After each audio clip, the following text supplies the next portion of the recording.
जय हिंद दोस्तों, एक बार फिर से आप सबों का एकलव्य ज्ञान वाटिका यूट्यूब चैनल पर स्वागत है। चलिए आज हम लोग वर्ग 12वीं का जो चैप्टर नंबर 1 है बायो का, जीवों में जनन, उसी का अध्ययन फिर से करेंगे। जो अति संभावित प्रश्न है, इस बार बोर्ड एग्जाम में आने की ज़्यादा संभावना है, उसको हम लोग यहाँ पे डिस्कशन करेंगे। तो पहला क्वेश्चन है कि जीवन अवधि क्या है। व्हाट इज लाइफ स्पेन, जीवन अवधि। तो जीवन अवधि, जीवन का मतलब क्या होता है और अवधि का मतलब क्या होता है। जीवन का मतलब लाइफ और अवधि मतलब पीरियड। तो किसी भी जीव का जन्म से लेकर प्राकृतिक मृत्यु के बीच का जो समय अवधि होता है उसी को क्या कहते हैं, जीवन अवधि। तो यहाँ पर आया कि जन्म, कोई भी जीव है उसको एक जन्म लेगा और फिर मृत्यु में कहता है प्राकृतिक मृत्यु। इसका मतलब क्या है कि मृत्यु का और भी तरीका होगा, जैसे कृत्रिम, जैसे एक्सीडेंट हुआ या कोई क्या आत्महत्या कर लिया या किसी प्राकृतिक प्रकोप के कारण उसकी मौत हो गई, तो वो सब इसमें इंक्लूड नहीं होगा, उसको हम लोग गणना नहीं करेंगे। जैसे मान लिया जाए कि कोई व्यक्ति है और वो 10 साल का बच्चा है और कोरोना के कारण वो मर गया, तो वो उसका जीवन अवधि में हम लोग काउंट नहीं करेंगे। जीवन अवधि में काउंट करेंगे कोई बच्चा जन्म लिया, जन्म लेने के बाद क्या हुआ, वो सयान हुआ, वो बड़ा हुआ, किशोरावस्था को पार किया, फिर जाकर वो 10 साल, 20 साल, 30 साल, 40 साल, 50 साल ये क्रॉस करते हुए वो बुढ़ापा की ओर गया और लास्ट में उसकी मृत्यु हुई, तब उसको हम लोग कहेंगे प्राकृतिक मृत्यु। क्योंकि जन्म अगर हम लोग लेते हैं तो ये प्रकृति के हाथ में है, तो मृत्यु भी अगर प्रकृति अपने से किसी भी जीव को ख़त्म करे तब प्राकृतिक मृत्यु के अंतर्गत आएगा। लेकिन अगर कोई रोड एक्सीडेंट में मारा गया, कोई बाढ़ में मर गया, कोई सांप काटने से मर गया, किसी को गोली मार दिया उससे मर गया, या कोई किसी हादसा का शिकार हो गया, तो ये सब, या आत्महत्या कर लिया, तो वो प्राकृतिक मृत्यु के अंतर्गत नहीं आएगा। तो हम लोग क्या करेंगे कि जीवन अवधि की जो गणना करते हैं किसी भी जीव का जन्म से लेकर उसकी प्राकृतिक मृत्यु के बीच का जो टाइम पीरियड है, जो समय अवधि है, उसी को क्या कहते हैं, जीवन अवधि। यहाँ पर हमने कुछ उदाहरण को लिखा है, जैसे कछुआ। कछुआ को आप लोग जानते होंगे कि ये 150 से 200 साल तक जिंदा रहता है। इसका मतलब है कि अगर 150 साल से पहले या उसका अगर शिकार कोई नहीं बनाए तो क्या होगा, वो जिंदा रहेगा। उसी ढंग से अगर मनुष्य का देखें तो ये लगभग 70 से 100 साल। अब इसका मतलब नहीं है कि कोई 101 साल है, 102 साल का है तो वो ज़्यादा हो गया। ये एक औसत आंकड़ा है। तोता है 140 वर्ष, हाथी लगभग 75 वर्ष, ये सब औसत आंकड़ा है कि इतना इसका जीवन अवधि होता है। चलिए दूसरा क्वेश्चन हम लोग देखते हैं, क्लोन क्या है। क्लोन क्या है, अभी जस्ट पिछले वीडियो में हम लोग ने देखा था कि क्लोन क्या था। कि जैसे क्लोन का मतलब होता है 100% जीरोक्स कॉपी। जैसे एक कागज़ है, अगर इस कागज़ को हम लोग क्या करें कि जीरोक्स करें, ये जीरोक्स करें तो क्या करेंगे कि जीरोक्स मशीन में डालेंगे और इसका 100% हूबहू निकल जाएगा। आकार में भी, रंग में भी, प्रकार में भी, बनावट में भी, अक्षर का राइटिंग में भी 100% निकलेगा।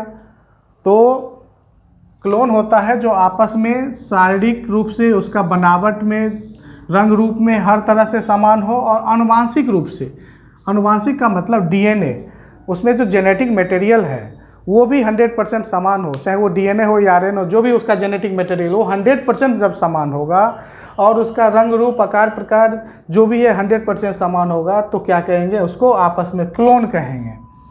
जैसे इसका उदाहरण के रूप में हम लोगों ने क्या देखा था कि ये अमीबा है। ये अमीबा जैसे है, इसका आकार अनियमित आकार का है, इसमें द्विखंडन की क्रिया हुई और अमीबा में क्या हुआ है, इसका दोनों आकार प्रकार में बराबर है और इसका जो जेनेटिक मटेरियल है वो भी दोनों में बराबर है। तो ये क्या हुआ, क्लोन हुआ। तो क्लोन का मतलब क्या होता है कि अगर इसको हम लोग आसान भाषा में समझे तो इसको कह सकते हैं कि 100% जीरोक्स कॉपी या फोटोकॉपी है ये, जिसमें आकार प्रकार और आनुवांशिक रूप से उसमें जो जेनेटिक मटेरियल है, आनुवांशिक पदार्थ है, जो एक पीढ़ी से दूसरे पीढ़ी तक लक्षणों को ढोकर ले जाता है, वो 100% समान है। तो वो आपस में क्या है, क्लोन है। इस टर्म को समझना जरूरी है। तीसरा है कि अनिषेचक जनन किसे कहते हैं। अनिषेचक जनन, जिसको अंग्रेजी में पार्थेनोजेनेसिस कहते हैं। ये पार्थेनोजेनेसिस जनन की एक स्पेशल प्रक्रिया है।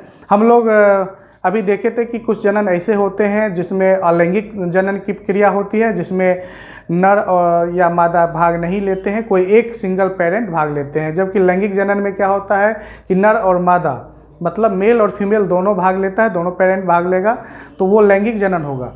लेकिन प्रकृति में कुछ ऐसे भी अजीब अजीब जीव हैं जिसमें क्या होता है कि सिंगल पेरेंट बिना निषेचन का जन्म देता है।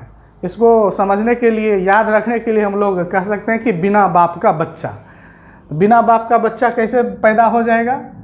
बिना बाप का बच्चा पैदा होगा जैसे मधुमक्खी का, हम लोग एक जैसे इसका उदाहरण है रोटीफर्स, मधुमक्खी, छिपकली, एक टर्की है, पक्षी है, इसमें भी पार्थेनोजेनेसिस की क्रिया होती है। जैसे मधुमक्खी के बारे में हम लोग जानते हैं कि मधुमक्खी का जो छत्ता होता है, तो ये मधुमक्खी के छत्ता में क्या होता है, एक रानी मधुमक्खी होती है। रानी मधुमक्खी क्या करती है, चांदनी रात में ये आकाश की ओर फ्लाई करती है और यहाँ पे नर के साथ वो मैटिंग होता है। मैटिंग होने के बाद नर और मादा जब मिलता है तो इसमें नर जाता है मर और मादा पुनः नीचे आ जाती है।